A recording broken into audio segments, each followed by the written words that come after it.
Halo Sobat Spoiler, bagaimana kabarnya? Tentunya Millers doakan baik-baik saja. Jumpa lagi di channel Sektor Spoiler. Pada video kali ini, Millers akan bahas kelanjutan cerita dari Donghua series Battle Through the Heaven episode 156. Seperti biasa, Millers mau ingatkan lagi bagi Sobat Spoiler, karena video ini mengandung spoiler.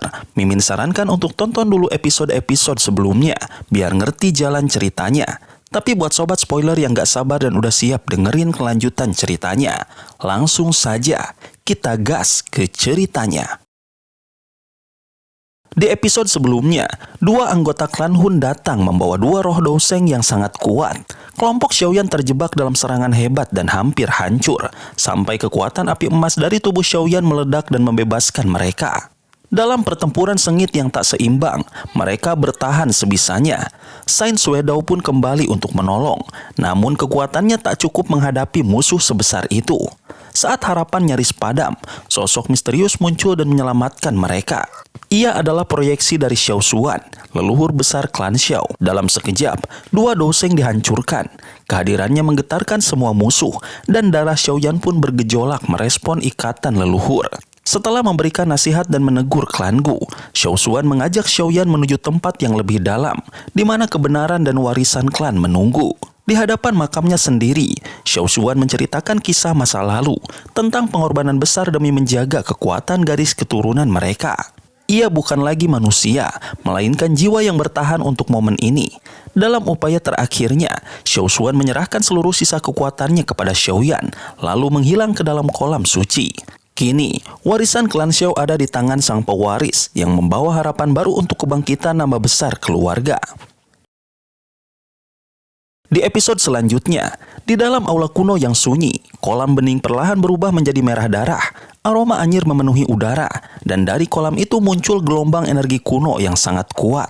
Xiaoyan berdiri di tepi kolam dengan tubuh diam, namun pikirannya bergolak hebat. Ia merasakan darahnya bergetar, seolah menjawab panggilan tak terlihat dari masa lalu. Panggilan darah klan Xiao yang masih hidup dalam dirinya. Di tengah kolam, duduk sosok tua berambut putih panjang, Xiao Xuan, leluhur klan Xiao. Ia telah bertahan selama ini demi satu tujuan, menyerahkan kekuatan terakhir klan mereka kepada pewaris yang tepat. Dengan tekad bulat, Xiaoyan melangkah ke dalam kolam. Begitu tubuhnya menyentuh air, rasa sakit luar biasa langsung menjalar. Darah lamanya dihancurkan, diganti dengan darah baru yang jauh lebih kuat, sebagai bagian dari proses pewarisan. Penderitaan itu begitu menyiksa. Jarum-jarum energi menembus tubuhnya, mengiris hingga ke tulang. Namun Xiaoyan menahannya dengan penuh keteguhan. Di tepi kolam, Sun Er menyaksikan penderitaan itu dengan hati yang hancur. Tapi ia tahu bahwa ini adalah satu-satunya jalan bagi Xiaoyan untuk membangkitkan kembali klannya. Hari demi hari berlalu, dan tubuh Xiaoyan makin lemah hingga nyaris tak bernyawa. Pada hari ke-20, tanda-tanda perubahan muncul. Kolam mendidih, gelembung berdarah bermunculan, dan pusaran energi terbentuk di sekitar Xiaoyan. Tubuhnya yang pucat mulai mendapatkan kembali warna, nafasnya stabil, dan auranya mulai menguat. Transfusi darah mulai menunjukkan hasil. Meski demikian, Sun Er masih khawatir jika Xiaoyan menyerap terlalu banyak energi. Ia bisa mendapat kekuatan besar dalam waktu singkat, tapi mungkin akan sulit naik ke tingkat lebih tinggi di masa depan. Saat semua mulai tenang, letupan keras tiba-tiba terjadi. Kabut darah menyebar luas, dan tubuh Xiaoyan memancarkan cahaya ungu keemasan yang sangat kuat dan agung. Aura itu berbeda, terasa asing namun luar biasa mulia. Bahkan Sun Er, yang berasal dari klan besar Gu, belum pernah merasakan kekuatan seperti itu sebelumnya. Xiao Xuan yang telah bermeditasi lama, membuka matanya dan menatap tajam cahaya yang menyelimuti Xiaoyan. Dalam diam, ia menyadari sesuatu yang mengejutkan. Kekuatan yang muncul bukan hanya berasal dari klan Xiao. Itu adalah kekuatan garis keturunan naga Phoenix, makhluk legendaris yang tak pernah ia bayangkan bisa muncul, apalagi di tubuh Xiaoyan. Munculnya kekuatan naga Phoenix ternyata membawa masalah. Kekuatan darah klan Xiao yang berusaha menyatu dalam tubuh Xiaoyan justru terhambat oleh kekuatan asing ini. Jika dipaksakan, nyawa Xiaoyan bisa terancam. Dalam situasi sulit itu, Xiao Xuan mengusulkan rencana berani, menyatukan 3 kekuatan darah sekaligus, klan Xiao, klan Gu, dan naga Phoenix. Meskipun sebelumnya usaha semacam ini selalu gagal, Xiao Xuan yakin kali ini ada harapan karena peran unik naga Phoenix sebagai penghubung. Demi menyelamatkan dan membantu Xiaoyan, Sun Er pun rela mengorbankan sebagian kekuatan darah murninya. Dengan segel misterius dan tetesan darah yang padat, ia menyalurkan kekuatan itu ke dalam kolam. Meski sadar bahwa tindakannya bisa berakibat buruk jika diketahui oleh klan Gu, ia tetap melakukannya demi harapan akan masa depan Xiaoyan. Xiao Xuan menyambut pengorbanan itu dan mulai membimbing proses penyatuan dengan hati-hati. Kolam darah kemudian berputar hebat, menciptakan pusaran besar di sekitarnya. Tubuh Xiaoyan tetap berada di tengah seperti patung yang tak tergoyahkan. Bola darah dari Sun Er menembus lapisan cahaya dan masuk ke tubuh Xiaoyan. Simbol-simbol merah menyala muncul di kulitnya, dan pertarungan sengit antara dua kekuatan besar, klan Xiao dan klan Gu pun dimulai dalam tubuhnya. Saat dua kekuatan itu bertarung, kekuatan naga Phoenix yang tersembunyi tiba-tiba meledak dan ikut campur. Raungan naga dan suara Phoenix menggema, membawa keseimbangan dan harmoni di antara dua garis keturunan yang bertolak belakang. Perlahan tapi pasti, ketiga kekuatan mulai menyatu dengan bantuan Xiao Xuan yang terus mengawasi prosesnya. Proses ini berlangsung selama sebulan penuh resiko dan ancaman. Akhirnya, saat bulan berganti, pusaran itu berhenti. Dari tubuh Xiaoyan, terpancar cahaya ungu merah yang menakjubkan, tanda lahirnya kekuatan baru. Ini bukan lagi kekuatan murni dari satu garis keturunan, tetapi gabungan dari ketiganya. Sebuah evolusi darah yang belum pernah terjadi sebelumnya. Darah ungu merah dari dalam tubuh Xiaoyan itu berkumpul dan membentuk kristal kecil bercahaya. Kristal ini langsung menembus jantungnya dan menyatu tanpa melukai, lalu menyebarkan kekuatan baru ke seluruh tubuhnya. Seketika, kolam darah bergetar dan ledakan energi menyebar, menggetarkan seluruh ruangan. Xiaoyan masih memejamkan mata, tapi kekuatan dalam dirinya mulai bangkit dengan pelan namun pasti. Xiao Xuan menyaksikan keberhasilan itu dengan lega. Usahanya menyatukan tiga garis keturunan besar, klan Xiao, klan Gu dan naga Phoenix, berhasil dilakukan dalam tubuh Xiaoyan. Sun Er pun merasa beban berat yang selama ini menghantui akhirnya terangkat. Namun, mereka tahu bahwa ini hanyalah awal. Kekuatan baru yang terbentuk masih sangat kecil, seperti benih yang baru tumbuh. Butuh waktu dan pelatihan panjang sebelum kekuatan itu benar-benar matang dan menyebar ke seluruh tubuh Xiaoyan. Setelah semua yang bisa dilakukan, Xiao Xuan memilih mundur.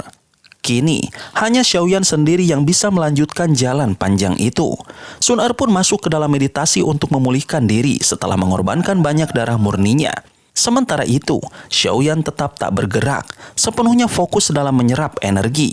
Waktu terus berlalu dalam keheningan, berubah dari hari ke minggu, hingga setahun penuh. Selama setahun lebih, kolam darah perlahan menjadi jernih, menandakan bahwa kekuatan warisan yang ada di dalamnya hampir sepenuhnya terserap oleh Xiaoyan. Akhirnya, setelah 1,5 tahun, seluruh warna merah itu menghilang. Lalu secara tiba-tiba, air kolam meledak dan membentuk badai energi besar. Xiaoyan muncul, dikelilingi aura luar biasa, dan kekuatannya melonjak dari tingkat ke tingkat dengan cepat. Kekuatan Xiaoyan naik drastis hingga ke bintang ke-9. Namun, Sun Er dan Xiao Xuan tak bisa sepenuhnya lega. Mereka tahu, peningkatan kekuatan yang terlalu cepat bisa menjadi bumerang. Jika Xiaoyan terlena dan kehilangan kendali, maka kesempatan untuk menembus ke tingkat Daodi akan hilang selamanya. Ketegangan memenuhi ruangan, sementara tubuh Xiaoyan dipenuhi energi yang mendidih. Di tengah badai kekuatan itu, semuanya bergantung pada kemampuan Xiaoyan untuk mengendalikan dirinya. Harapan seluruh klan Xiao ada di pundaknya. Jika ia gagal, maka semua perjuangan dan pengorbanan selama ini akan sia-sia. Tapi jika berhasil, ia akan menjadi sesuatu yang belum pernah ada selama ribuan tahun. Pewaris sejati dengan kekuatan garis keturunan baru yang legendaris. Xiao Xuan dan Sun Er hanya bisa berdiri diam sambil menunggu hasil dari proses penting yang dijalani Xiaoyan. Saat ledakan kecil terdengar dari dalam tubuhnya, aura kuat yang sempat melonjak mulai melemah. Ini adalah tanda bahwa Xiaoyan berhasil mengendalikan dorongan energi besar dalam tubuhnya, sesuatu yang sangat sulit dilakukan. Setelah menekan kekuatannya, level Xiaoyan turun hingga ke bintang ke-6. Namun, energi dalam tubuhnya tetap sangat padat dan kuat, jauh melebihi sebelumnya. Dengan perlahan dan penuh kendali, ia kembali meningkatkan kekuatannya hingga stabil di puncak bintang 8. Saat ia membuka mata, cahaya ungu merah yang terpancar begitu tajam dan kuat, hingga menghancurkan pilar batu di dalam aula. Setelah 1,5 tahun berlatih dalam keheningan, Xiaoyan akhirnya keluar dari kolam darah dengan kekuatan baru. Ia telah mencapai puncak bintang 8 Douzun, prestasi yang sangat langka. Tapi lebih dari itu, ia telah menemukan keseimbangan dalam dirinya. Ini bukan hanya tentang kekuatan fisik, tapi juga kedewasaan dalam mengendalikan kekuatan.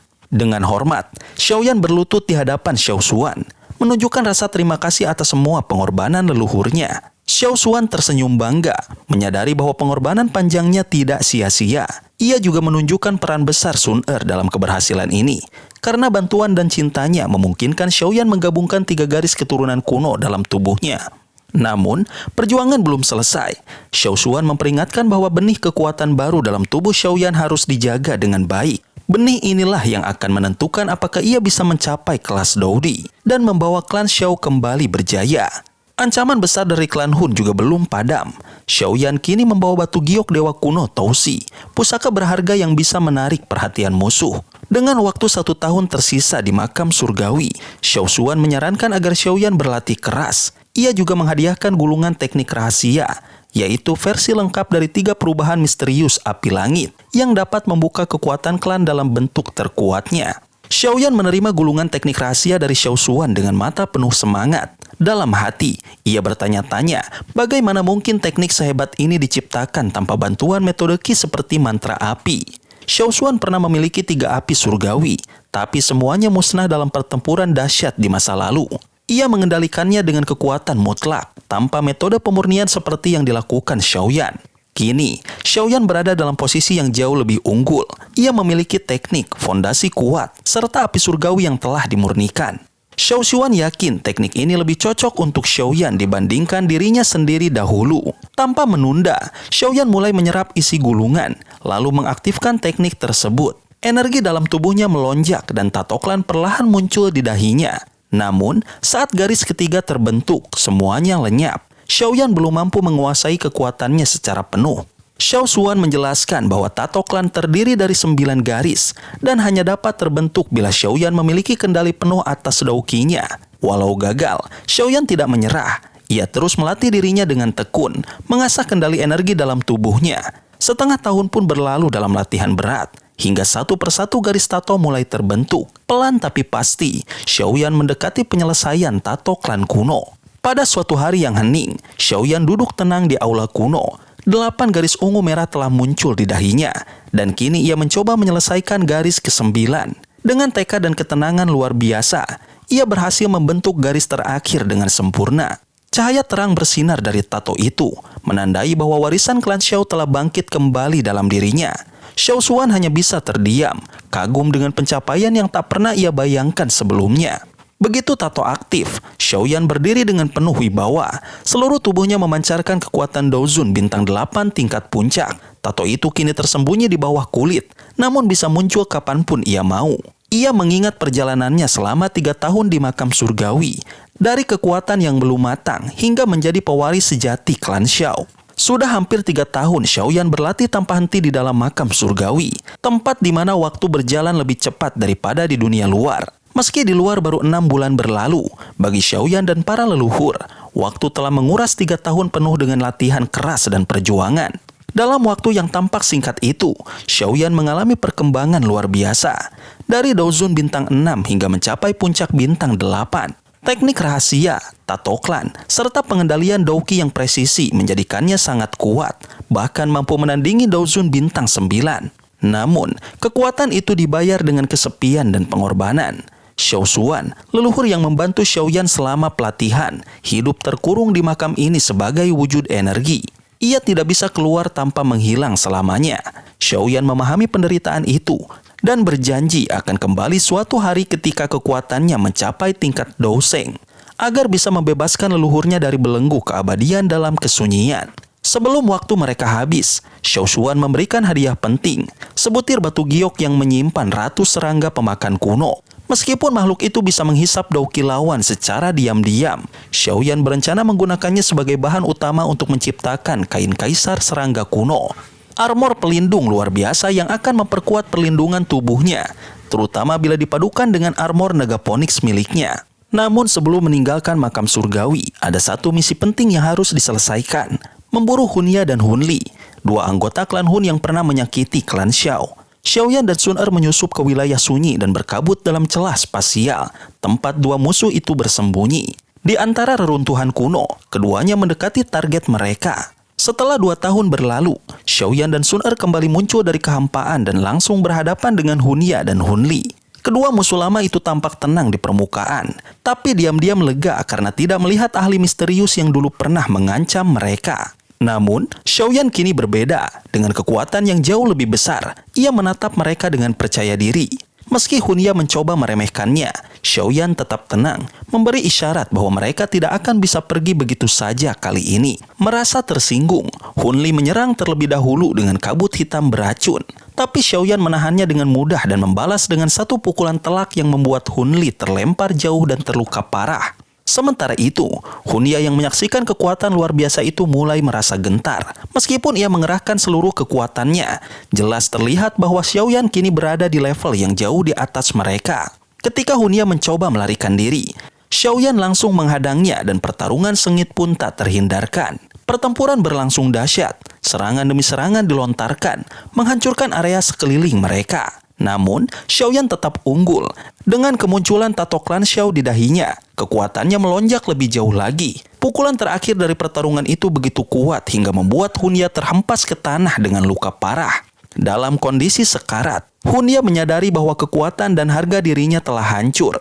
Xiaoyan berdiri di atas tubuh musuhnya yang hampir tak bernyawa. Tanpa berkata sepatah kata pun, ia membalikan badan dan berjalan menuju Sun Er yang telah menunggunya. Dalam diam, Hunya menyadari bahwa ini baru awal dari kejatuhan klan Hun. Xiaoyan bukan lagi ancaman kecil. Ia adalah badai yang akan mengguncang masa depan klan mereka. Sobat spoiler, itulah spoiler dari Donghua series Battle Through the Heaven episode 156. Tentunya spoiler ini tidak akan sama persis dengan episode sesungguhnya. Maka dari itu, jika ada kesalahan dalam kata ataupun istilah, serta kekurangan atau kelebihan durasi harap dimaklumi. Dan jangan lupa untuk mendukung channel ini terus berkembang dengan cara like, share, dan subscribe, supaya kalian gak ketinggalan update terbaru dari channel ini. Terima kasih banyak sudah menonton video ini sampai akhir Sobat Spoiler. Kritik dan saran positifnya silahkan di komentar. Sampai ketemu lagi di video berikutnya. Tetap semangat dan sampai jumpa.